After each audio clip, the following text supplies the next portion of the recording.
Un saludo a todos los que se encuentran conectados a este programa Mente Penal. Les habla Miguel Pizarro Guerrero, abogado penalista, conductor de este programa.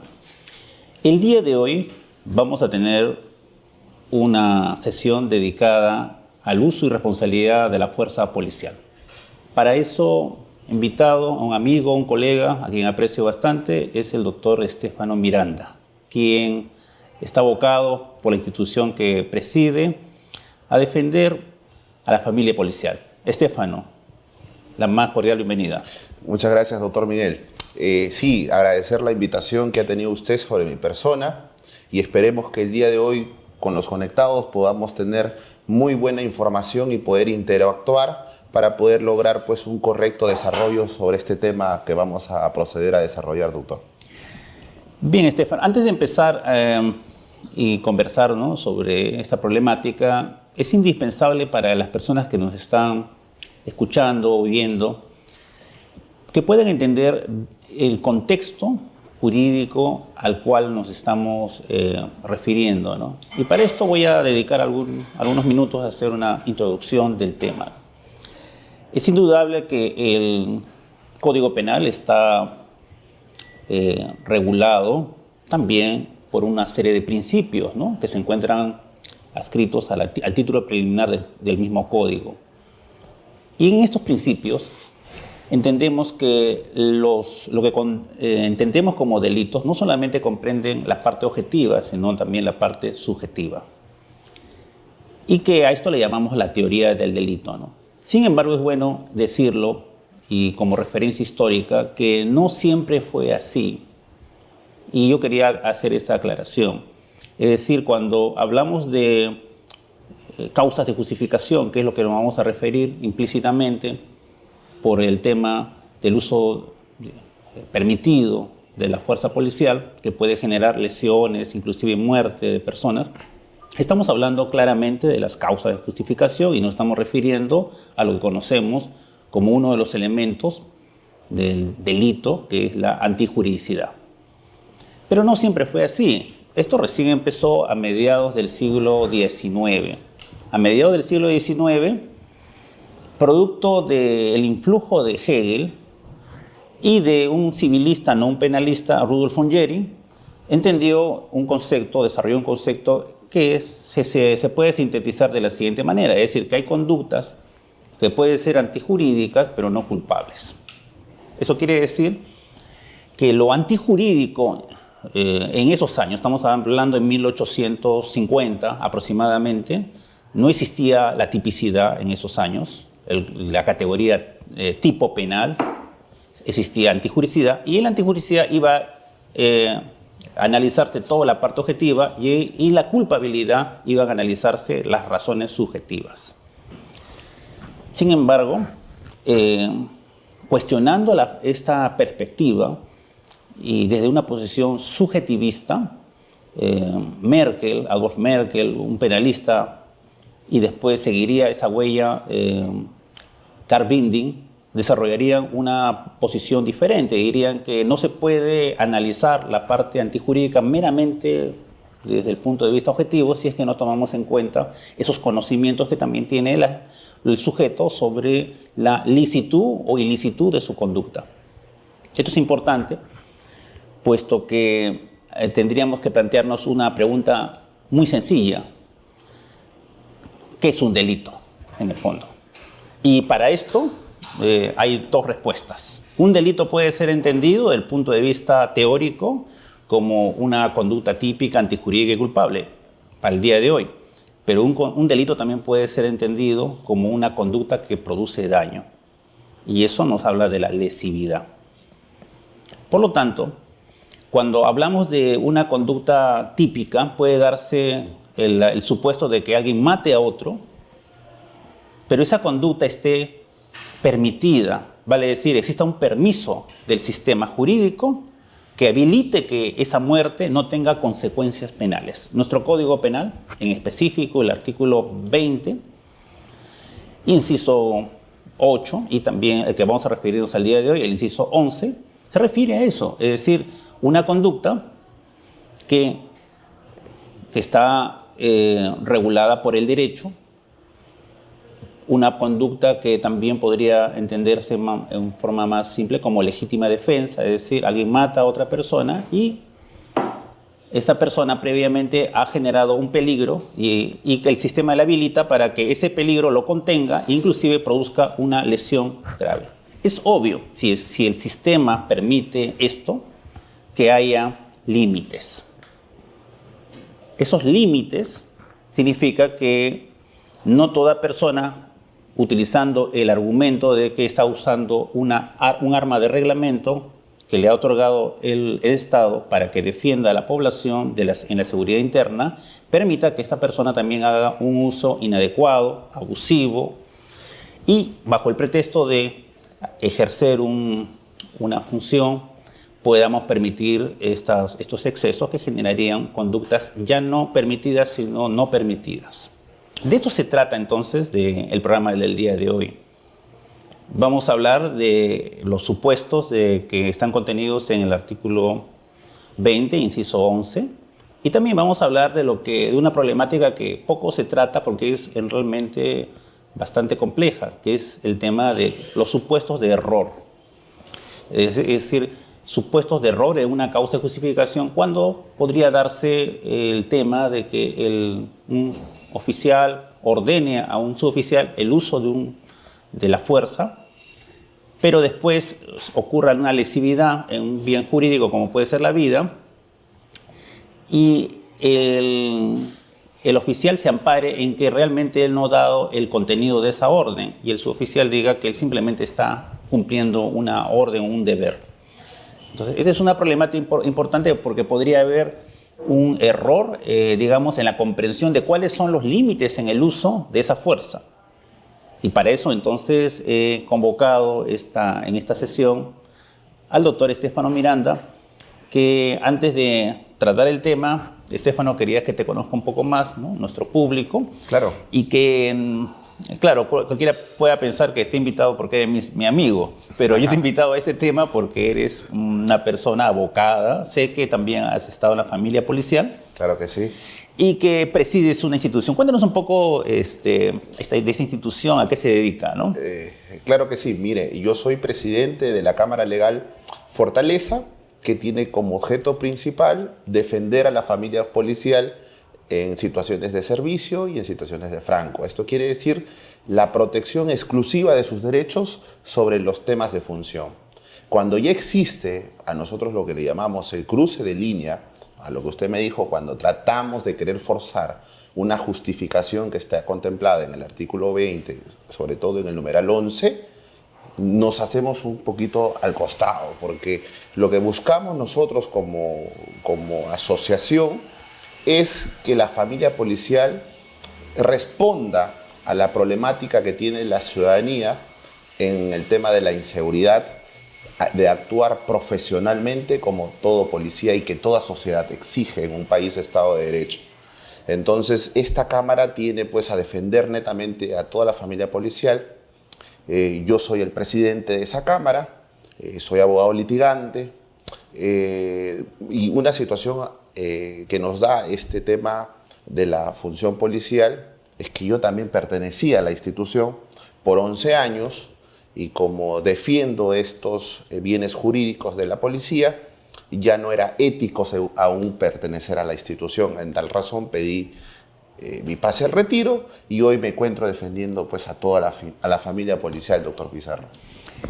Qué interesante, Estefan. Entonces tú conoces la realidad desde adentro y también ahora como ejerces la abogacía del ejercicio libre, nos va a permitir entonces tener una perspectiva más completa, ¿no? Más holística del tema. Claro que sí. Lo que queremos aquí es, como lo habíamos conversado previamente, es que se haga un enfoque de la problemática de la población y también pues por parte de la familia policial. Y es ahí donde que debemos atacar para que las personas que nos siguen y nos están mirando puedan entender la razón principal del uso de la fuerza. Y quiero partir, doctor, con algo muy importante. Quiero señalar que la aplicación del uso de la fuerza en un Estado de Derecho conforme lo señalan las normativas, no resulta ser violencia. Todo lo contrario, el uso de la fuerza resulta ser un mecanismo que tiene un Estado de Derecho para someter el principio de autoridad, estableciéndose y respetándose los derechos ya contemplados en la Constitución. A ver, Estefano, vamos a empezar sobre la base normativa. Yo creo Ok. que la gente que nos escucha, que no todos son pues, penalistas, expertos, ¿no? Si uno observa el Código Penal, no tenía esta causa de justificación, ¿no? Que es una causa, digamos, que de justificación que lo que hace es que considera que la conducta es típica, pero que está justificada. Justificada. Y por lo tanto excluye la responsabilidad. Ya. Así es. ¿Por qué la necesidad? Esto creo que la modificación legislativa primera, porque tiene después su... Así es. Hay un cambio, ¿no?, legislativo en el 2013, me parece. ¿Por qué en el 2008 se incluye este inciso 11? ¿Era necesario? Porque si había un inciso 8 que señalaba que también está excluido de responsabilidad penal quien hace uso, digamos, del ejercicio de un deber. ¿Por qué tendrían, o era una cuestión, acá somos bastante críticos, ¿no? Exacto. ¿Por qué había que expresamente señalar el tema policial y militar del uso de la fuerza? Ya. ¿Cuál era el contexto de esto? Yo creo que el legislador lo que buscó con agregar este numeral 11, el inciso 11, es de una manera explícita, taxativamente, que se puede entender, porque señala, ¿no? En el numeral señala que establece que el personal de las Fuerzas Armadas y Policía Nacional del Perú, en ejercicio de sus funciones, ¿no?, y en uso reglamentario de sus funciones, es que realiza esta justificación o esta eximencia penal. Pero lo que buscó el legislador netamente es tenerlo más detallado, doctor. Si bien es cierto, la policía, una de las críticas, la cual yo voy a realizar, es que tiene más normas. Si nosotros ahorita pudiéramos a poner cuántas normas tiene la policía de protección del uso de la fuerza, nos cansaríamos. Hasta tienen un manual de derechos humanos en la función policial. Pero en este punto habría que hacer una crítica, ¿no? El legislador ha tenido una tendencia causista, es establecer muchas causas, y lo que genera más bien es la ley tiene que ser lo más abstracta posible, y en el fondo era una crítica a los jueces de repente que no estaban sabiendo dar un tratamiento adecuado. Exacto. Al Pero, tema del uso de la fuerza policial, ¿no? doctor, no tanto los jueces, sino los abogados que defendían al personal policial en estas causas, ¿no? Eran ellos quienes no argumentaban bajo estos artículos que ya contemplaba el Código Penal.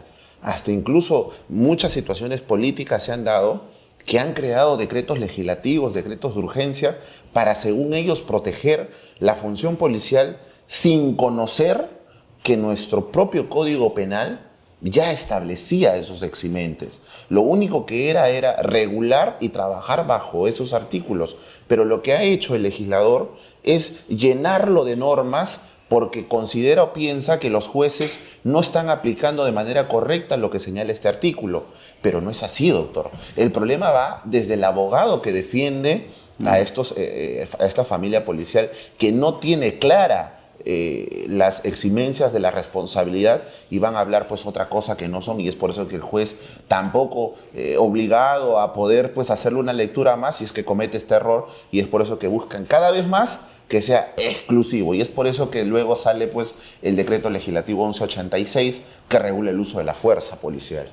Claro, bueno, es una situación entonces que podríamos comentar de un desconocimiento, ¿no?, de las reglas mínimas de la interpretación normativa, ¿no? Exacto. Ahora, cuando hay la modificatoria de este numeral 11, ¿por qué se retira el uso reglamentario del arma? O sea, ¿por qué? Entendíamos que crea un numeral para que el juez, bajo el supuesto de que un policía, estamos hablando de un supuesto muy concreto, ¿no?, Exacto, en la disuasión de un grupo de pobladores que han tomado una carretera, por ejemplo, ¿no?, y reciben una orden digamos que esta gente está atacando alguna instalación civil o policial, pues tienen que hacer el uso, y de repente aparecía una persona muerta. Claro. por ese uso. Entonces, Exacto. se incluye este numeral en el Código Penal, el artículo 20, el 11, pero la expresión normativa era uso reglamentario, ¿no? Exacto. En forma reglamentaria. En forma reglamentaria, ¿no? ¿Y por qué se tiene que retirar ya en el gobierno de Humala? Recuerdo que es la Claro que sí, modificatoria, 2012 más o menos. Sí. Mire, doctor, voy a partir con la función principal que señala el artículo 166 de la Constitución Política del Perú, donde se establece exclusivamente cuál es la función de la Policía Nacional. Y una de ellas es establecer y mantener el orden interno. Adicional a eso existe pues la ley 1267, que es la ley de la policía, donde que establece que la Policía Nacional está de servicio las 24 horas del día y los 365 días del año. Esto quiere decir, a su respuesta de usted, que el policía tiene que actuar e intervenir en forma reglamentaria. Un ejemplo, por ejemplo, yo estoy en el vehículo de servicio público y soy testigo de una perpetración de un delito que puede ser el arrebato de un celular. Entonces, el policía está en la obligación de intervenir y hacer el uso necesario de la fuerza para controlar la situación. No siempre tiene que ser el uso de la fuerza letal. Existen parámetros y es por eso que ese decreto legislativo 86 habla exclusivamente sobre esos parámetros y proporciones. Pero, ¿cuándo no se conocía en forma reglamentaria, doctor? En una fiesta, no sé, pues, de la zona, de un barrio, ¿no? Es un policía que está de franco, está libando licor, ¿no? Y pues, ¿no? Por creerse una situación y olvidarse de sus verdaderas funciones, hace uso de su arma y mata. Entonces, lo que van a querer, si no estaba en forma reglamentaria, es decir, que como él es policía, entonces podría estar eximente de responsabilidad. Pero sabemos que no. Esta justificación va más allá. Esta justificación va a que el policía de forma reglamentaria tenga que cumplir. Pero entonces, lo que ¿por qué lo retiran? ¿Por qué lo eliminan esa expresión normativa de forma reglamentaria? No, lo agregan en forma reglamentaria. Lo han puesto en forma reglamentaria. Hasta incluso dice que cause la muerte, lesiones. Hasta incluso han agregado u otro medio, porque antes solamente decía lo que era el uso del arma. Ahora han agregado u otros medios. Claro, otros medios. U otros medios. Entonces, yo creo que es conforme a lo que señala la Constitución y que tiene que establecer que el personal policial debe estar en cumplimiento de sus funciones. Ya, entonces sería la razón. Ya. Ahora, pero la norma al final requería un desarrollo, ¿no? Exacto. Y entonces, porque a pesar de que ya estaba taxativamente, ¿no?, el tema del uso reglamentario, tendría, como es una expresión normativa, en los tipos penales, y en este caso, pues, la parte general también forma parte, ¿no?, Exacto. de un tipo penal, en la medida de que el tipo penal específico pues, de un delito no va a contener todos los supuestos, nos tenemos que remitir a la parte general. Es obvio que podrían pasar una serie de situaciones, ¿no?, en el uso de la fuerza. Ahora, pero estas situaciones deberían ser evaluadas con criterios de razonabilidad, proporcionalidad, ¿correcto? Exacto. Ahora, ¿por qué? Ahora la pregunta sería, entonces, ¿por qué es necesario, si los jueces pues tienen ese conocimiento, o es obvio que tienen que referirse al reglamento para establecer este elemento? No todos los elementos son descriptivos, naturales, sino son normativos. Nos teníamos que remitir, en este caso, a normas para saber la juridicidad, la licitud, que no son del Código Penal, sino del ámbito administrativo. ¿Por qué ahora la necesidad de tener que regular y hacer un extenso decreto legislativo? Lo que pasa, doctor, es que en los últimos años, antes de la regulación de ese decreto legislativo, el excesivo uso de las prisiones preventivas en contra de la familia policial fue abundante. Hasta incluso tenía más consideración pues, el tema de la versión de la persona que era intervenida. Y en muchos casos, déjeme decirle, doctor, que excedían en el tema de la regla, ¿no? Perdón, de la excepción de la prisión preventiva en el caso de la familia policial. Y es que tratan de hacer un decreto 1186. Pero yo creo que la solución no es eso, doctor. Pero a ver, antes de hablar de la solución, un poco para las personas que están conectadas, puedas explicar ¿Qué es lo relevante de este decreto legislativo? A ver, al comienzo decías que no es lo mismo el uso de la fuerza que el concepto de violencia. ¿De esto trata algo este decreto legislativo? Claro que sí. A ver. Porque este decreto legislativo 1186 habla que es una ley que regula el uso de la fuerza por parte de la Policía Nacional de Perú. Esto quiere decir que va a establecerle niveles de resistencia y niveles de participación por parte del policía. O sea, va a existir un cuadrito donde que le van a dar una pirámide, donde que el personal policial, conforme tiene el nivel de resistencia, tiene que actuar. Entonces, adicional a esto, sale el Decreto Supremo 012 en el año 2016, que reglamenta esta ley 1186 y le da un mecanismo más práctico al campo funcional, porque eso es poco también lo que se ve, doctor.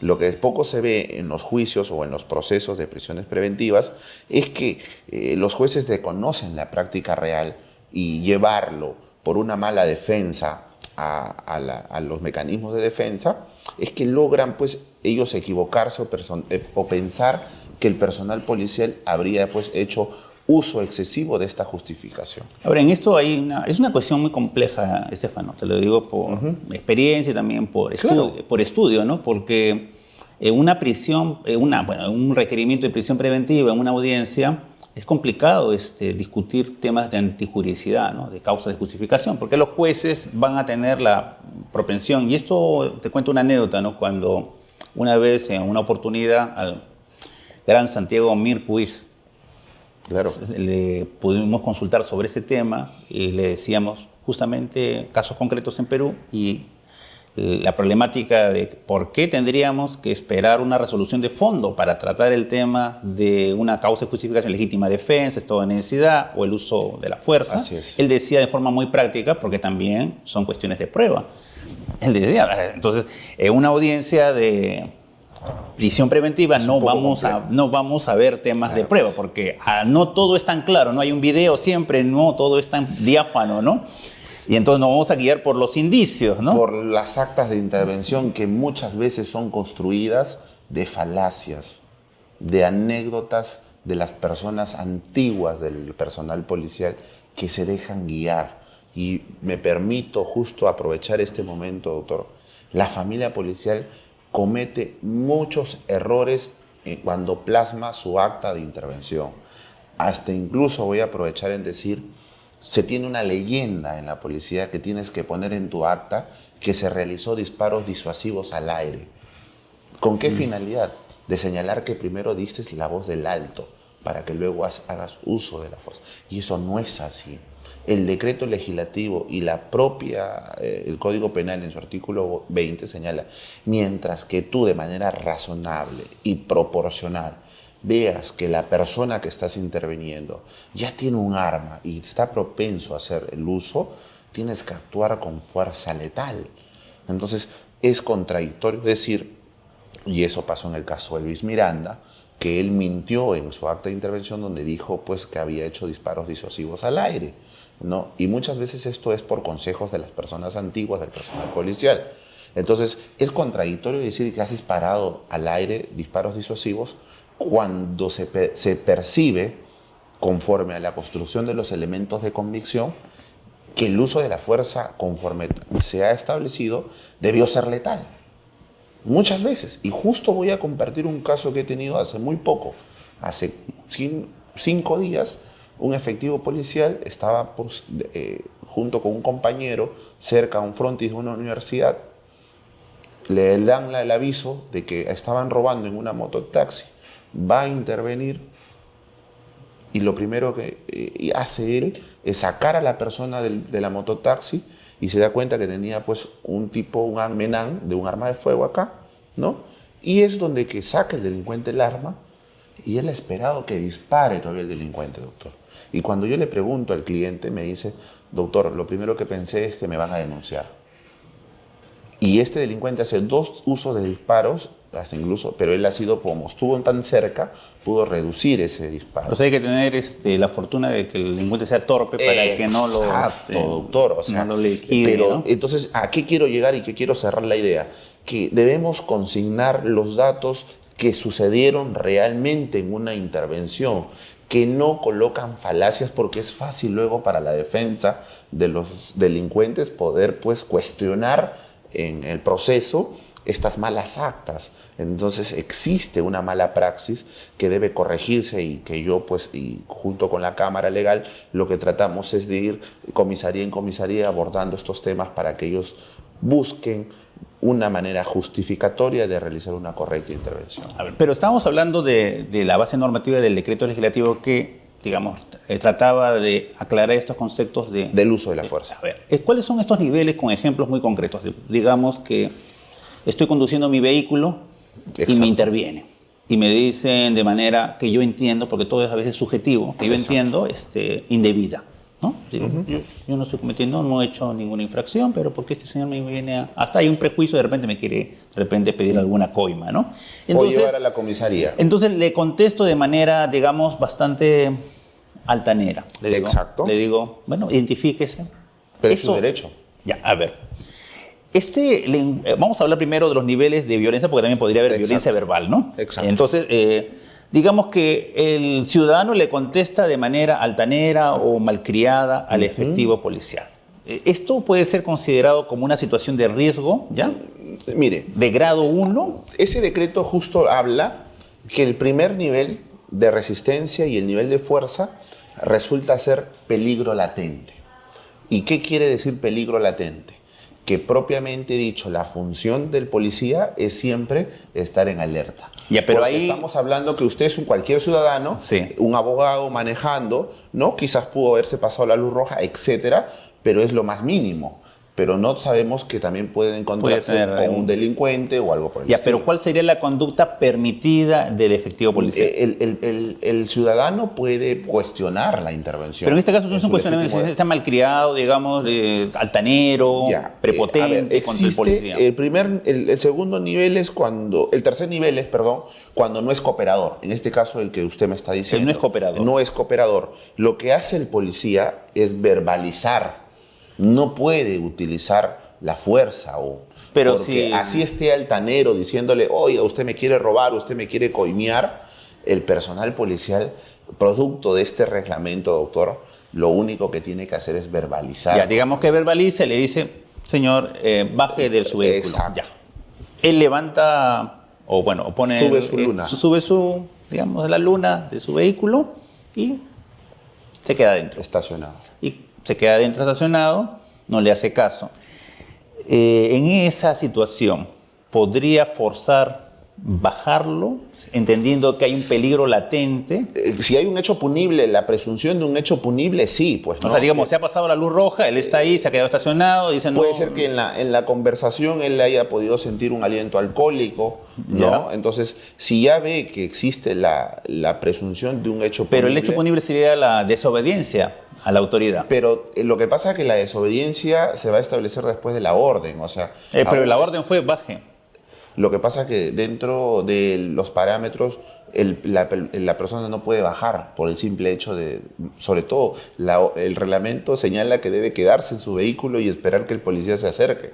Ya. Cuando ya hablamos de un delito, por ejemplo, peligro común o otros, ahí sí podríamos señalar que nos podríamos olvidar de eso. Le digo esto porque ahora que estamos en una situación de globalización, la gente ve mucho las redes, se comparten muchos videos y la gente compara, aunque es otra historia, otra cultura, mucho con Estados Unidos. Eso sucede en Estados Unidos, te rompen el parabrisas, doctor, y te bajan del vehículo. Y le ponen la picana. Por supuesto. Ya. ¿Por qué no puede ser así en el Perú? Doctor, si este decreto le dio fuerza a la policía, en diciembre ha salido un acuerdo plenario que señala que tocar a un policía ya no resulta ser un delito, sino resulta ser una falta. Un acuerdo plenario reciente en diciembre. Ahorita vamos a hablar del acuerdo, pero antes de esto vamos a seguir en este punto de los niveles, ¿no? Que creo que puede ayudar a la gente sobre el uso de la fuerza. Entonces, ¿cómo se resuelve esta situación si hay una persona que se muestra renuente, digamos, desobediente y se queda dentro de su vehículo? ¿Qué debería hacer el efectivo policial en esta situación? Primero, verbalizar. Ya, bueno, ya se terminó la verbalización. Ya tiene que ver si es que existe ya el control de contacto. Quiere decir si es que existe por parte de este sujeto una no cooperación al delito de desobediencia y resistencia a la Se autoridad. queda dentro de su vehículo, Ya comienza a ahí hablar hay- por teléfono. Ahí ya se estaba estableciendo el delito de desobediencia. Ya, ¿en eso qué debería ser? El policía tiene que utilizar los mecanismos de reducción, y eso es ya cuando supere el nivel y de no cooperador se pone a resistencia física, doctor. Pero El aquí, siguiente digamos nivel de que no vendría- cooperador es resistencia física. Pero en este caso no es que él está resistiendo físicamente, sino, digamos, se ha guarecido, Pero existe una en su orden, vehículo. una orden legítima por parte del policía. El policía no apareció ahí por obra y magia de la... ¿Podría forzar a abrir su puerta de su vehículo? Y yo creo que del sí, vehículo? porque ya existe una desobediencia netamente. Ya existe y lo regula los niveles de fuerza y de resistencia, porque él ya dio una orden y esa orden es que baje el vehículo, pero tiene que ser razonable. No puede ser pues de manera circunstancial, y eso ahí voy a tener que decir con mucha sinceridad, tiene que ver el nivel del lugar de donde está interviniendo, Las si estamos circunstancias. las circunstancias, si es de noche, si es una persona pues la cual él podría sospechar que podría estar incurso en un delito, ¿no? Entonces él tiene que tomar sus precauciones. Para eso el personal policial tiene que estar preparado. Y es mucho ahí el tema de casuística, doctor. Pero hay distintos hechos. Hay un hecho que puede ser pues realmente pues una persona que lo están interviniendo mal y está estableciendo sus derechos, y ahí vienen las críticas, ¿no? Donde que intervienen pues de manera excesiva a bastantes personas y se cometen pues estos hechos de coima, ¿no? Y es ahí donde se pierde el principio de autoridad y el verdadero respeto. Ahora, digamos, siguiendo los niveles digamos, de violencia y de intervención, supongamos el supuesto que mencionabas del caso que generó este acuerdo plenario, ¿no? De esta señora Buscaglia, ¿no? Exacto. En el aeropuerto, ¿no? Digamos que lo que hace es un uso, digamos, mínimo, ínfimo de violencia sobre el cuerpo del efectivo policial. Es decir, pone su dedo en su, digamos, en su marquesí, lo toca Ajá. y, digamos, y lo agrede verbalmente. ¿Qué es lo razonable? O sea, no lo está golpeando, no lo está escupiendo, no lo está bofeteando, no le está Cuando no jaloneando. existe contacto, llámese una agresión, no existe por qué el personal policial tenga que reducir o hacer uso de la fuerza. Pero en este caso hay Hasta un contacto, incluso digamos. Hay muchos casos, doctor, donde las personas se bajan y se dice coloquialmente pechar, ¿no? O sea, Claro, se acercan. encarar, Claro. ¿no? Encara a este policía y el policía, él aún no lo está tocando. Entonces, él no puede aún usar la fuerza porque se dice que el nivel de la fuerza tiene que ser uso progresivo y de acuerdo a los niveles. Si ya el policía ve que existe un contacto físico de agresión, llámese tumbarse un casco, como sucedió, Sí, o tocarlo. o podría él Sí. deducir que ya existe Un grado ya de un grado de contacto y por lo tanto Reducirla. la ley, por supuesto, faculta reducir a través hasta incluso del control físico. Veamos el caso pues, de una señorita que estaba pues, manejando en estado de ebriedad por la comisaría de la Victoria y fue reducido por el personal de emergencia, y hasta incluso se vio que se usó uso de la fuerza, lo sacaron en 3-3 y la lograron reducir, estaba en estado de ebriedad. Ok. Pero Ahora, también quiero ahí aclarar Sí, a ver. algo pequeño, doctor.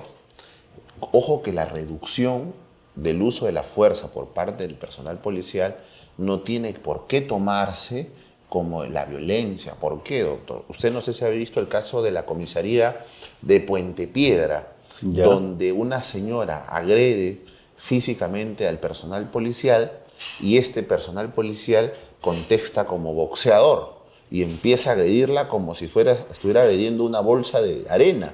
Eso no está permitido y eso no es uso real de la fuerza. Por lo tanto, ese señor debió ser... Me imagino que... bueno, ahí se ya retiró. nos estamos moviendo en el tema de la proporcionalidad, ¿no? Exacto. O sea, la proporcionalidad siempre se ve ex ante, ¿no? En el momento, ya si se ha reducido también, Ya no digamos, seguir con el uso de Exacto, la fuerza. pisarle la cabeza. Ya no tiene- Ya no tiene sentido. Claro, no tiene sentido. Bien, ahora veamos otro supuesto, ¿ya? Ok. Que también fuimos testigos en los noticieros, ¿no? Hay una persona que maneja un vehículo zigzagueando, entonces, empieza una persecución policial, Caso Surco. entonces, avanza el vehículo, llama apoyo, ya son varios vehículos, llega a una zona residencial de nuestra ciudad y no se quiere bajar. Se es rodeado y, bueno, y la persona es acribillada y muere. En caso que ¿No es cierto? Surco, creo, ¿no? Sí. Ok. Ya, ¿le parece razón? Después cuando ex post, ya no ex ante, ex post, sí. levantan, puede ser que viene el fiscal, ¿no es cierto? Y hay el levantamiento del cadáver, ¿no? Y no se encuentra ni un arma. Solo que estaba, creo, en un estado de drogadicción. Sí, para aparente, o una alteración, pues, sí, digamos un cuadro psicótico. El caso psicótico. Y en este caso, estamos hablando eran como, creo que 10 efectivos policiales, ¿no? Posterior al hecho es fácil discutirlo. Claro, siempre post es fácil. Es fácil, Sí. pero antes en ese momento es era una razonable. decisión.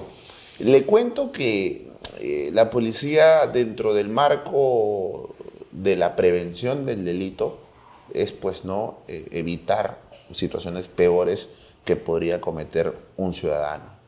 Entonces, a esta persona, bueno, en el ejemplo que usted pone, es que primero proceden a intervenirlo conforme a los protocolos, pero él no acepta. Y antes del acribillado o de dispararle, él se va contra una moto policial que trata de... O sea, han tratado a él de hacerle de conforme a todos los protocolos que no... Que no continúes la marcha, ¿no? Exacto, y que no hagamos el uso de la fuerza como se sucedió. El primer aspecto es cuando ya... ¿Cómo se llama? Ponen la moto y él atropella la moto. Pero cuando ya el vehículo se transforma en un arma, doctor, es cuando el personal policial se pone adelante de esta persona y su vida ya está en cautela y él prosigue la marcha. En ese aspecto ya estamos entendiendo que esta persona está usando ese vehículo como una arma. Y con esa arma va a poder atropellar a ese policía y continuar eludiendo el control policial. Posterior van a venir los cuestionamientos que se han encontrado, bueno, que no tenía arma, que todo lo sucedido, pero no podemos esperar tampoco que maten a este efectivo policial producto de un atropello, no, porque no había otro mecanismo como parar. Otra cosa era dejarlo. Imagínense todas las cámaras que lo enfocaban, porque se ve todo el operativo que se armó con esto. ¿Qué dirían? La deficiencia del personal policial que no lo pudieron intervenir si seguimos pensando en los temas del post. Claro, yo entiendo que son situaciones que desde la tribuna, ¿no? Es fácil decirlas, pero vamos a tratar de desmenuzar, ¿no? Esto, ¿no? Porque también no podemos permitir que el sistema justifique, digamos, la muerte de una persona, ¿no? Yo me pongo como cualquier ciudadano de a pie, ¿no? Me despojo pues de mi ropaje de abogado penalista y la gente dice, oye, no sé, un tranquilizante, ¿no? Como ven las películas, ¿no? Taser, ¿no? El teaser, ¿no? Este aparato que permite inmovilizar y reducir. ¿no? Con la descarga eléctrica, Exacto. ¿no? ¿Por qué tienen que acribillarlo, no? Hasta incluso el uso de los sistemas de video, cámara, para poder acreditar que esa intervención fue legítima y no están exagerando. Y el tema sería idóneo, pues no, eso tendríamos que hablar, que tendrían que equiparar a la policía con esos mecanismos idóneos, porque son idóneos, para poder pues reducir a esta clase de personas y no se llegue al último extremo, que es el uso de la fuerza letal, que es el uso de las armas, ¿no? Porque hasta incluso podríamos entender que tiene la vara de ley, pero ya la vara de ley en estos tiempos no resulta idóneo. Esa vara de ley debería ser pues cambiada por un tema pues del que usted nos está señalando, de una descarga eléctrica para inmovilizar a estas personas, ¿no? Que pueden traer consecuencias, porque en Estados Unidos se ha visto que el uso de esta descarga sufría de un producto cardíaco y logró su muerte, ¿no? Claro, y que aquí en nuestro país también han habido que uso de la vara de ley excesivamente ha producido la muerte. Lo que pasa es que para analizar también hay que ponderar, ¿no? O sea, en el derecho se pondera, se pone una balanza, ¿no? Bienes jurídicos, ¿no? Exacto. Y existe también lo que se llamamos las conductas alternativas. Es decir, si es que el efectivo tenía algo alternativo. Exacto. Eso siempre te pregunta el juez. Sí, ¿no? Si es que era la última situación que podría él aplicar. Muchas veces le dices, pero no había otra forma cómo intervenir, ¿no? Entonces tratan de buscar, pero es fuera de la realidad muchas veces, doctor, porque la operatividad concreta, y yo como vos de bastantes casos que he podido ver, es distinta a veces a la situación que uno pretende proteger con el ordenamiento jurídico. Pero has dado una buena digamos, señal, ¿no? Al decir que efectivamente no se le puede exigir un estándar, digamos, de conducta en estos supuestos, cuando el Estado no provee de los medios también para poder hacer El el personal control. policial solo se compra el uniforme, ojo, Claro. ¿no? Hasta incluso la vara de ley. No la proporciona el Estado. Mucho personal subalterno tiene uso de sus armas personales que se han comprado con su peculio, con su dinero y que no son proporcionadas por el Estado. Y las que son proporcionadas por el Estado, doctor, son esos revólver del año 70, 80, esas es mi hueso, que creo que el delincuente si no muere del disparo muere de cangrena, ¿no? Porque ya están Son oxidadas. Exacto. Claro que sí, Sí, doctor. claro. Ahora, digamos, entonces, en resumidas cuentas, el decreto legislativo 1183, ¿no? Que regula el uso de la fuerza policial, establece esta gradualidad de la intervención. Exacto. Ya. Mi pregunta va ahora en el sentido siguiente, y su reglamento, ¿ha permitido ser una herramienta legal efectiva para cumplir los fines por los cuales fue, digamos, incluida en el Código Penal? No, doctor. La realidad no. Está en papel. Hemos tratado muchas veces de hacer prevalecer ese decreto legislativo, pero existen aún muchos vacíos dentro de ese decreto legislativo. A ver, menciona algunos de tu experiencia. Uno de ellos es, por ejemplo, que se entiende al ver una pirámide de niveles de resistencia, activas, pasivas, se entiende que el policía tiene que cumplir A, B, C, D, E para llegar a la F. Y eso no es verdad. Hay muchas veces, doctor, que en situación de segundos estás en el nivel de cooperador y te conviertes en el uso fuerza letal. O sea, estamos hablando de un delincuente. Intervienes el vehículo de la forma más normal, baja su luna y ves el tema de un arma. ¿Qué haces? ¿Vas a verbalizar con él, baja tu arma, por favor? ¿Vas a disparar al aire diciendo, oye, mira, te voy a matar? No, doctor. Entonces, eso no se está entendiendo en el decreto legislativo, que en situación de segundos no se tiene por qué cumplir estos niveles de resistencia y de fuerza. Tiene que entender el personal policial, y eso voy y le doy este mensaje, que en clara situación del uso reglamentario de la fuerza tiene que hacerlo y no tiene por qué, pues, respetar estos niveles. Si bien es cierto han sido puestos estos niveles, lo cual yo cuestiono, no debieron ponerlo. Netamente ese nivel que han puesto es para el personal que trabaja como interviniente de vehículos, de personas que manejan ebriedad, de delincuencia común. Pero ese decreto legislativo no está regulado La realidad de nuestra actual exclusivamente delincuencia. del día de hoy, que es la organización criminal y el crimen organizado.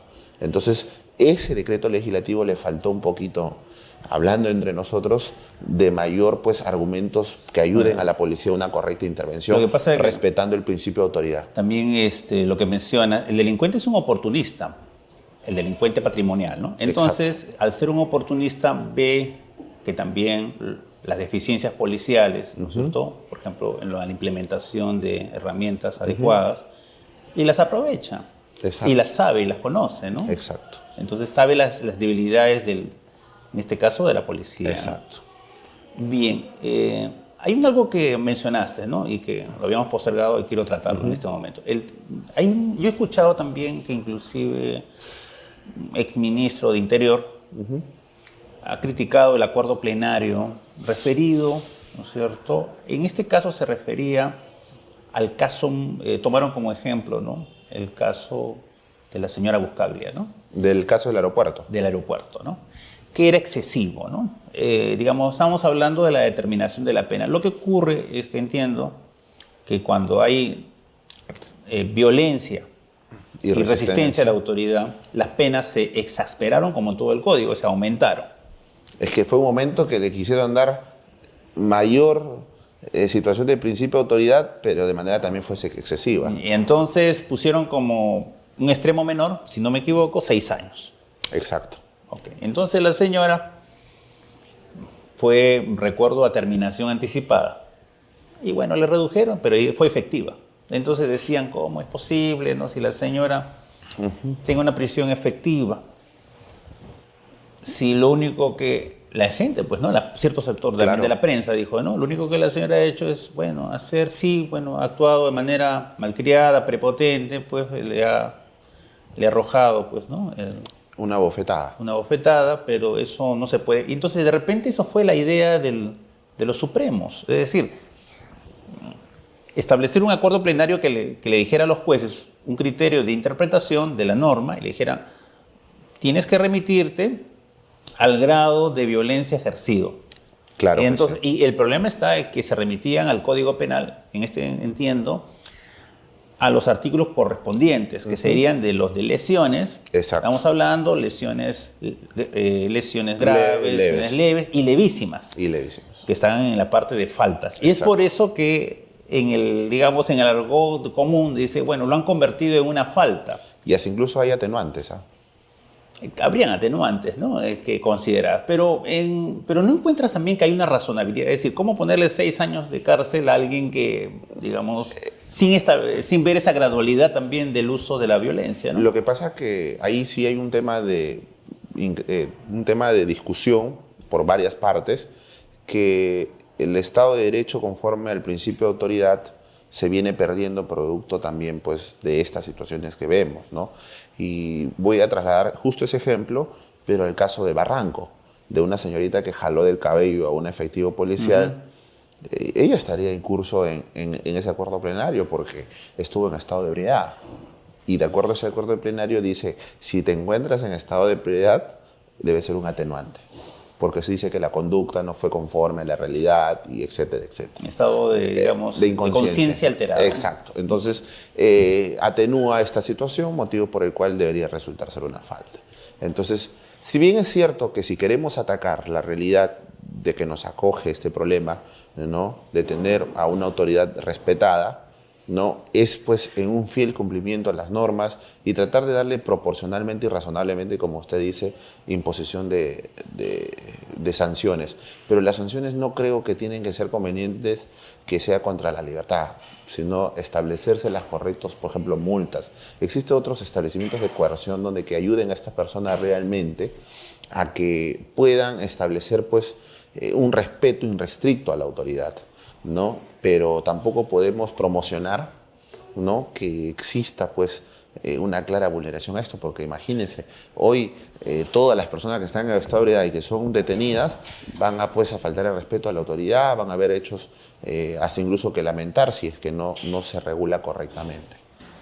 Claro, podría ser que las personas deliberadamente se pongan en ese estado para ver una reducción adrede, ¿no? Digamos, ¿no? Exacto. Podría ser. Por supuesto, es lo que se va a buscar hacer, doctor. La realidad va a ser esa. Entonces, debemos hacer un estudio ya más criminológico sobre la conducta del ser humano o sobre el comportamiento del peruano para ver, pues, ¿no?, cuál es el resultado de esta situación. Yo también soy clara persona de decir que efectivamente a veces el excesivo uso, pues, ¿no?, de las prisiones preventivas no tiene que ser la regla, sino tiene que ser la excepcionalidad. Y yo creo que sí, o sea, no hay casos donde que realmente tengan que configurarse como delito, ¿no?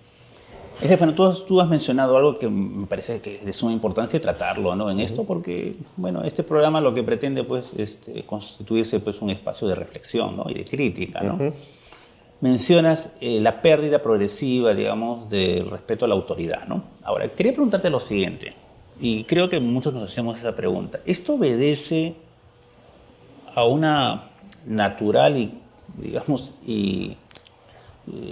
consecuencia de un Estado deficiente, o es que además hay una ideología que, digamos, que algunos mencionan que aparece desde los 80, que pretende debilitar, digamos, a la policía? Exacto, o sea, para ponerla en una situación de que no pueda ejercer debidamente su función, ¿no?, conteniendo lo que se llama ahora inclusive un concepto que se han tratado de desarrollar, la criminalización de la protesta social. exacto. Es decir, que Existe si alguien, una percepción. claro, si alguien ocupa un espacio público, como puede ser una avenida, una instalación,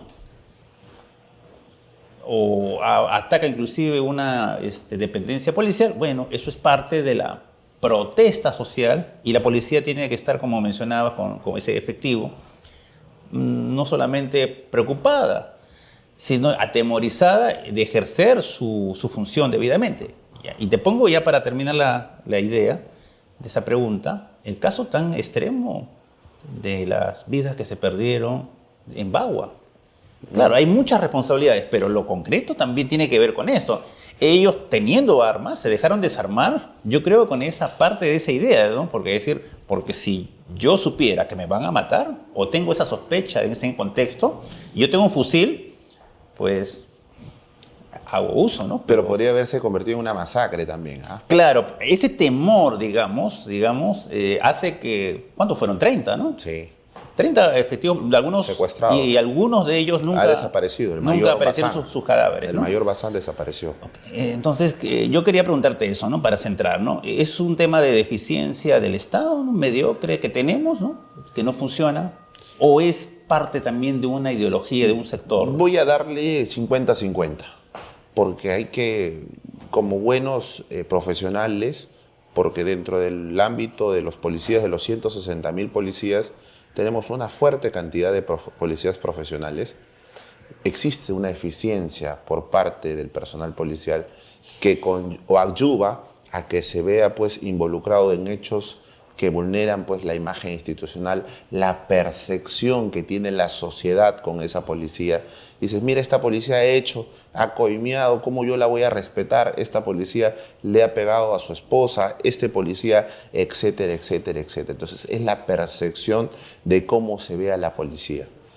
Y lo otro es, pues, ya un estereotipo, un tipo de pensamiento que tiene una persona de no hacer respeto a las normas, porque nuestro país es vulnerable a respetar, pues, el cumplimiento fiel de las normas. Hay mucha gente que le gusta tomar en su vehículo, mucha gente que toma en los parques, hay mucha gente que consume drogas en la vía pública. Entonces, existen muchos patrones de conducta que debemos aprender a corregir.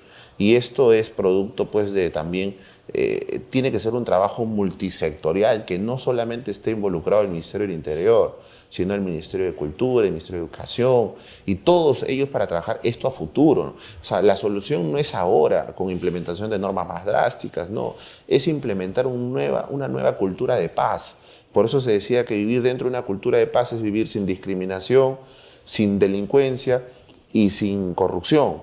Entonces, existen niveles de parte de la sociedad donde que se dan cuenta y está ese engrampamiento, ¿no? Porque que no quieren aún colaborar, porque existen muchos aspectos donde que ves a la parte civil que sí colabora con la institución, que sí se identifica con la policía.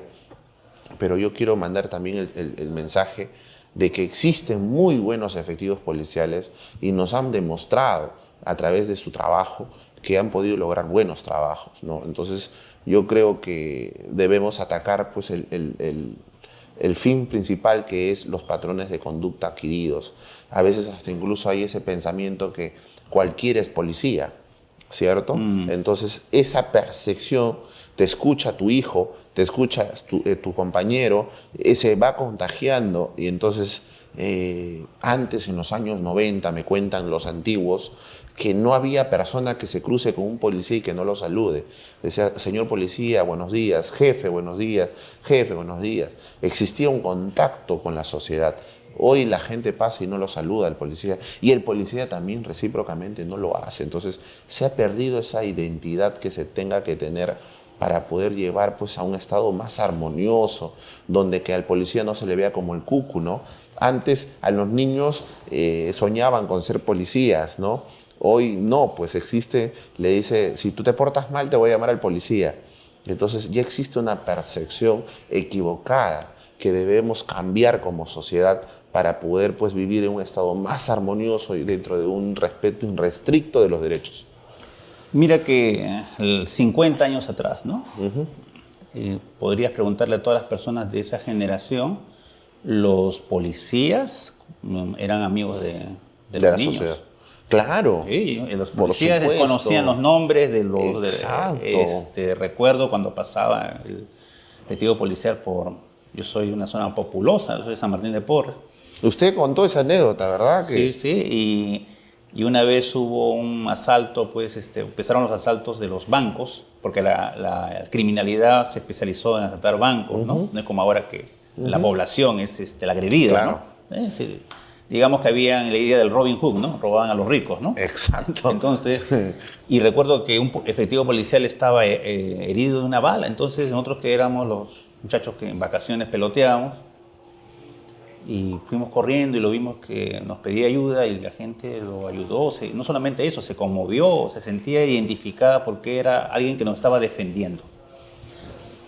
Posteriormente ya ocurre, yo pienso que en los 80 con el terrorismo, la policía se militariza, ¿no? Un sector se unifica, más en el 86, y no se resuelven los problemas principales, ¿no? De la policía.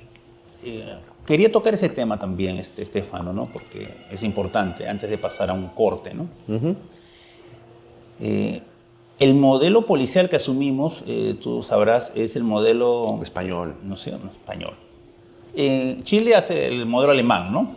Hasta los uniformes son característicos de eso, ¿no?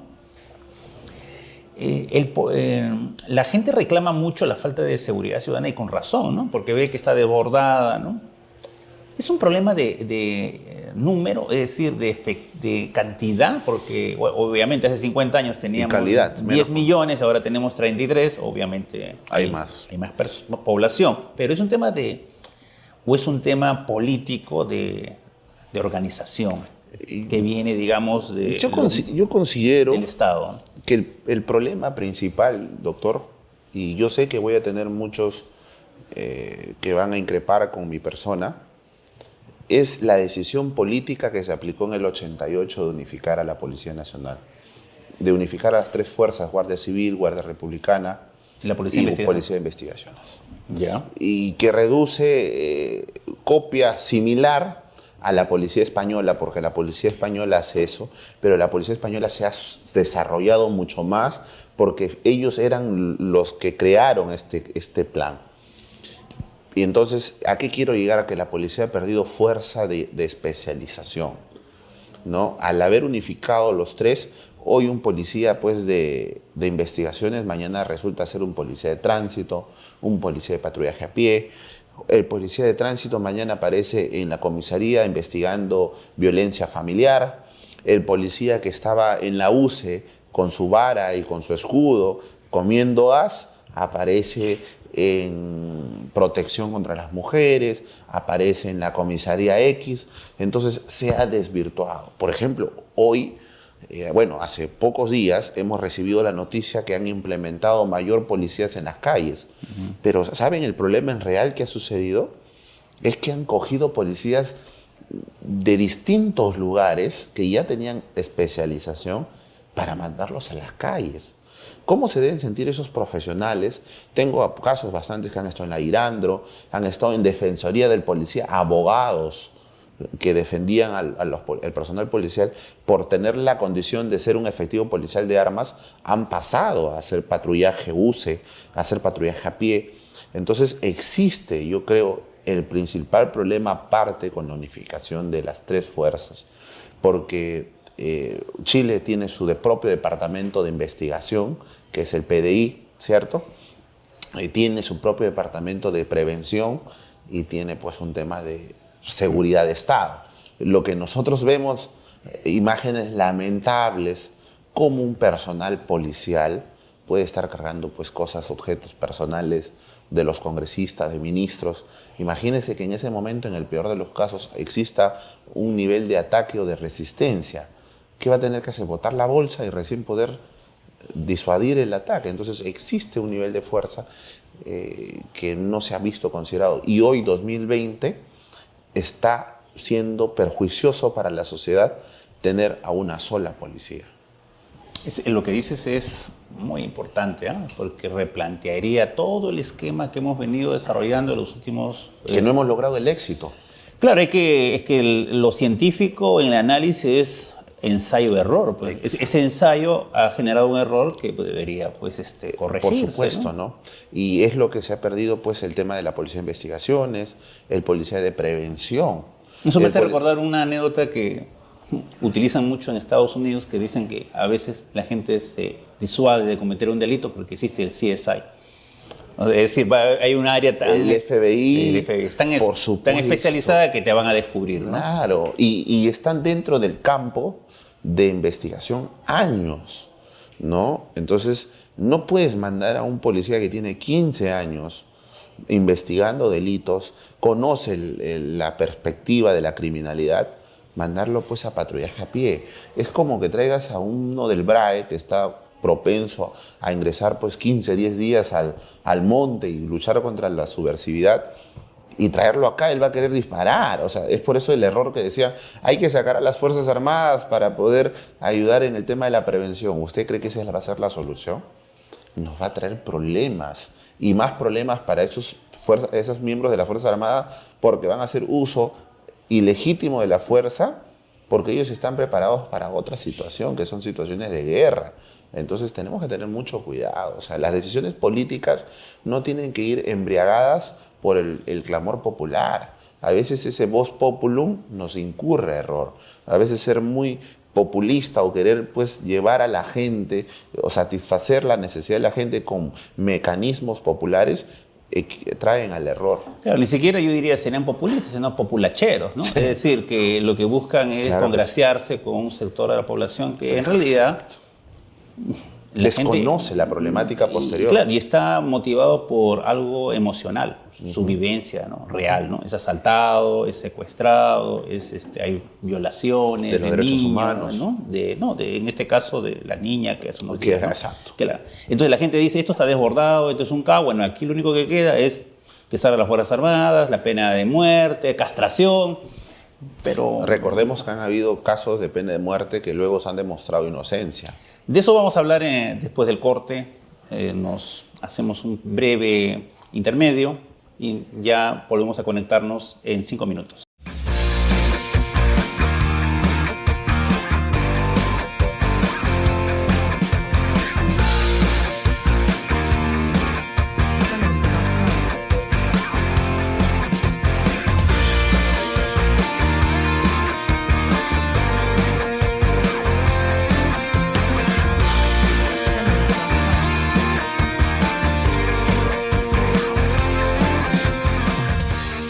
Diplomado de actualización en Derecho Laboral, viernes 13 de marzo a las 7 de la noche con el doctor Celso Mendo Rubio, diplomados ICJ. Diplomado de actualización en Derecho Constitucional y Procesal Constitucional con el doctor Guillermo Sevilla, Luis Sáez Dávalos y el doctor Cristian Donaire, diplomados ICJ.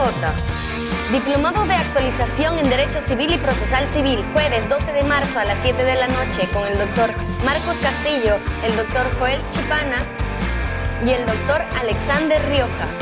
Diplomados ICJ. Diplomado de actualización en Redacción General, miércoles 11 de marzo a las 7 de la noche con el profesor Cristian Estrada. Diplomados ICJ. Bien, volvemos otra vez aquí con Estefano Miranda, que nos está desarrollando el tema del uso y responsabilidad de la fuerza policial, ¿no? Estefano, haciendo un resumen de este primer bloque, porque en este segundo bloque vamos a absolver las preguntas, que son numerosas. También hay mucha gente que te está saludando, gente que te conoce, ¿no? En tu ejercicio profesional. Pero quisiera que hagas un resumen. A ver, el decreto legislativo 1183, 86, que regula en este caso el uso de la fuerza policial, en resumidas cuentas, sobre los grados de intervención. Así es. ¿Qué es lo que establece esta gradualidad en concreto? Existen niveles de resistencia y niveles de fuerza. Si existe un riesgo latente, existe la presencia policial. Si existe el cooperador, producto de ¿quién cosa? De una verbalización. Si existe un no cooperador, que es en este caso la persona que no le gusta que lo intervenga y está dentro de sus derechos, existe el tema del control de contacto, de señalarle que podría incurrir en el tema de violencia y resistencia a la autoridad. Luego ya existe una resistencia física en su siguiente nivel, donde que ya él opone resistencia físicamente y existe por parte de la policía gradualmente el control físico. Luego ya existe el aumento, ¿no?, de una fuerza no letal, que también tiene que ser reducido con otros temas, menos uso del arma de fuego, y el otro que ya es el final, que es fuerza letal, amenaza letal. O sea, tiene que ver que sea el único mecanismo de utilizar la fuerza letal que te vea pues perpetrado primero la sociedad, el bien patrimonial y la propia vida. O sea, quiere decir, si te saca un arma, el ademán no es un tema de último letal, porque puede ser reducido, hasta incluso puede ser disparos selectivos, como es en el caso de las piernas. Pero tengamos mucho cuidado en señalar o en confundir mi idea. En ningún manual de derechos humanos y en ningún decreto legislativo existen disparos disuasivos. Eso no existe. Esa es una leyenda que ha construido la policía, pero que no existe disparos disuasivos. Existen estos niveles de fuerza en las cuales debemos tener en cuenta. Inclusive podría ser utilizado en un enjuiciamiento en contra, porque podrían decir, si tenías la posibilidad de hacer disparos disuasivos, Así es. ¿no es cierto?, ¿por qué después, rápidamente, prontamente, hiciste disparos letales, ¿no? Claro que sí. Muy bien. Estefano, respondiendo a la serie de interrogantes, voy a formularte algunas preguntas mencionando y saludando pues a las personas que se encuentran conectadas a este programa, ¿no? Al colega Luis Sergio Barnuevo Miranda, él dice: la luz roja es una infracción administrativa. Y ahí no podría haber, entenderse, una resistencia a la autoridad. No hay resistencia, no incurre delito porque es una infracción administrativa. Y para eso su naturaleza, propiamente dicho, deberá sancionarse pues con una papeleta de reglamento de tránsito. Lo que estábamos mencionando no era el pasarse a la luz roja, no, sino lo el peligro común. Lo que ocurría después. Exacto, el post, ¿no?, que puede ser un peligro común, manejar en estado de ebriedad. Podría ser también el tema de tenencias, hay que tener mucho cuidado, se ha visto bastantes casos. Entonces es el post, no es... netamente la luz roja es un tema administrativo. El colega Henry Paucar Calderón hace el siguiente comentario. Dice: hoy en día muchos conductores mal educados provocan y encaran al policía que interviene. Creo que se debe impulsar que ese tipo de provocación debe tomarse como resistencia a la autoridad. ¿Las provocaciones también? No, porque el personal policial tiene que estar capacitado y preparado para verbalizar con tipos de personas así. Hay muchas personas que hasta incluso van a hablarle lisuras y todo lo demás, y él tiene que siempre guardar la compostura y el nivel de profesionalismo, que cuando exista el primer nivel de resistencia de contacto puede hacer uso de su fuerza. Pero mientras tanto él tiene que mantenerse sereno, él tiene que entender que él es un profesional y no puede caer en estos bajos argumentos o situaciones de personas que buscan que el policía caiga y se vea después como el monstruo, ¿no?, que el policía fue el abusivo. Editan los videos y solo ponen la parte donde que el policía se nota que está infringiendo o está haciendo una verbalización equivocada. Entonces el policía tiene que tener muy en cuenta que él es un profesional y que tiene que asumir todo con suma responsabilidad y no dejarse llevar por sentimientos, situaciones adversas a su trabajo. Estefano, también aquí el colega José Alejos nos hace una pregunta que es interesante. Dice: la fuerza municipal, o sea, se refiere en este caso a los cuerpos del serenazgo, ¿no? ¿También están incursos en esta causal de...? No, porque es netamente para el personal policial que está dentro y de las Fuerzas Armadas. Están establecidos en el 165 y 166 de la Constitución Política. En este caso se aplicaría el numeral 8, o sea, exacto, el ejercicio de una función. De una función. Exacto, se podría aplicar el numeral 8. Ok.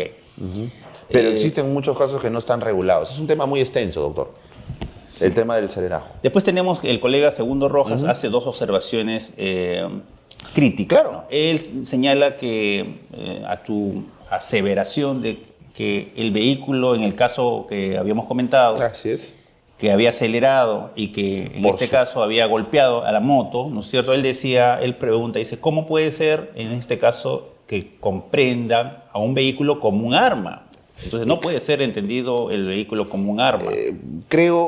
Y justo nos dice, creo, leyendo la pregunta, que hay que ser objetivos. Realmente el vehículo utilizado por una persona en estado de ebriedad se convierte en un arma, doctor, porque va a producir la muerte de otras personas. Entonces, ese vehículo tiene que ser utilizado como un arma que va a producir la muerte. Es como que yo coja un vaso, doctor, ¿cierto? Y pueda pues golpearle la cabeza y produzca su muerte. ¿Cuál fue el arma que se utilizó para causar su muerte? El vaso. Entonces, el vehículo, cuando estamos hablando de personas manejando en estado de ebriedad, pueden ser utilizados como arma. Entonces, es por eso que hasta incluso en Chile vimos al Uber que se resistió a la autoridad, el policía estaba delante del taxi, le dio la orden que bajara del vehículo, que iba a hacer uso de la fuerza, siguió y lo atropelló. Entonces, él estando dentro ya en el capot, hizo el disparo y lo mató. Y el presidente Piñera y todas las autoridades chilenas salieron a respaldar a su cuerpo policial. Bien. El mismo colega Segundo Rojas señala que una observación crítica, dice, el decreto legislativo no ha establecido que se haga este uso de Por supuesto, disparos al aire, ¿no? Previos. En ningún momento le hemos dicho que lo establece, hasta incluso hemos criticado que es una leyenda que se ha construido en la policía que este decreto, que se realice disparos disuasivos al aire. Eso no está regulado por norma, eso no está, solo están los niveles de resistencia y los niveles de fuerza. Después el colega Luis Sergio Barnuevo señala que en la aplicación de la fuerza policial debe concordar, se dice, con la ley 27.444 que regula, ¿no? El procedimiento administrativo. Sobre el principio de legalidad de la potestad sancionadora, señala, ¿no? Y dice, en ningún caso habilitarán a disponer a la privación de libertad, que sin embargo gran cantidad de policías vienen usando la fuerza policial en sus días de franco a favor del SAT o el ATU para imponer papeletas o actas de control o para embargar vehículos por deudas. Hace una crítica realmente. Sí, yo también critico lo mismo, doctor. Yo critico que la fuerza policial del Estado, a través de un Estado de Derecho, se disfrace para intereses particulares. No puede ser que el personal... Y es por eso que se pierde el respeto, porque estamos utilizando la fuerza del Estado, que es el uso de la fuerza, para intereses personales como ejecución de cobranzas. En este caso, los del personal policial que están de franco son contratados por las municipalidades para que ayuden a los auxiliares coactivos a realizar estos operativos, y que se presta, pues muchas veces he tenido casos yo de afiliados de la Cámara Legal que trabajan en su franco en estas municipalidades y tienen que estar interviniendo por resistencia y violencia a la autoridad, porque aceleran, se llevan al propio interviniente, secuestran cuando es una mujer policía, ingresa al vehículo, lo secuestran, lo llevan para otro lugar, no lo llevan al depósito, y existen muchos temas que hay que aclarar. Pero de repente, tratando de entender la pregunta, ¿no? En toda su extensión, lo que quiere mencionar es que si el numeral 11 del artículo 20, como exención de responsabilidad penal, Exacto, también se aplicaría en los supuestos de que estén trabajando en sus días de franco. Por supuesto que sí, doctor. También. Incluye y incurre porque el policía, como lo señalé, la Constitución propiamente lo dice y la Ley 1267 señala que la policía está siempre de servicio las 24 horas y los 365 días del año. Hasta incluso puedes estar con tu familia y ves la perpetración de un robo y podrías intervenir. Pero claramente. No creo, Estefan, un poco siendo extremista, que en los supuestos de conyugales ya se esté ejerciendo la función policial. No crea, doctor, pero sí hay casos que se ven. Si el esposo no le hace caso, no va a decir reclamar resistencia de la autoridad, ¿no? Claro que sí, doctor, claro que sí. Bueno, y finalmente el colega Víctor Ruiz Condemarín dice, el decreto legislativo 1186 nos dice que la policía solo puede utilizar fuerza letal cuando exista agresión letal. Por supuesto, es el nivel de resistencia, tiene que ir ahí. Nivel. Exacto. Entonces lo que él pregunta en un caso concreto, es una persona corriendo a varios metros de espalda que hace un ademán de sacar algo, ¿es agresión letal? No, porque puede ser un arma de juguete. Pero hay que ver depende de las circunstancias. Depende de las circunstancias. Porque hay armas porque puede ser de noche. Hay armas puede ser de noche que son tan aparentes. No, o sea, lo que yo siempre digo a mis alumnos cuando voy a enseñar a los policías, no vas a esperar morir, ¿no? Porque no vas a esperar que te disparen para recién tú disparar, ¿no? Entonces hay que tener mucho cuidado y hay que ver las circunstancias. Si el policía se da cuenta cuando interviene si la persona pues, es mayor, es menor, es un joven delincuente y es un prontuariado, ¿no? O sea, hay casos donde que se tienen que manejar estos niveles de resistencia y de fuerza de acuerdo a las circunstancias de los hechos. No necesariamente pues todos los casos son iguales, y eso quiero que me entienda tanto la familia jurídica como la familia policial, que todos los hechos que suceden en el uso de la fuerza son distintos. Si bien es cierto, tiene un fondo común, pero tiene distintas razones cómo sucedieron. Entonces, no podría configurarse a simple vista con esa premisa que nos da el doctor, que podría configurarse pues, el tema de la fuerza letal, ¿no? Tendríamos que tener otras circunstancias, cómo se dieron. Estuvo en un vehículo, si estaba de noche, si vinieron entre 2 o más personas, si es que tuvo información que fue reciente de una perpetración de un delito, si tiene características que él es el sujeto, si hay circunstancias que te llevan a tomar decisión. Así, simple vista, una premisa no podríamos responder porque es muy abierta.